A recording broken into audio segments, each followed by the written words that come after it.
Hi, this 5-minute solution gonna show you how to add or remove the accessibility button on Android phone.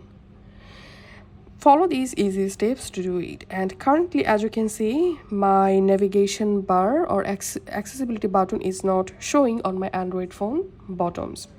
Now to add the accessibility button or navigation bar, go to your Android phone settings and tap on display, scroll down and tap on navigation bar, and here to add accessibility button in your Android phone you have to select buttons, and now you can change button order.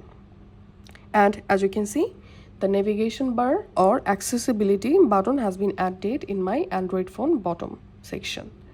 And to hide this accessibility button, again go to your settings, go to display section, go to display settings and tap on navigation bar, and here to hide navigation bar you have to select swipe gestures and your accessibility button will be removed. If this video helped you out, please leave a like and leave a comment down below. Thank you for watching.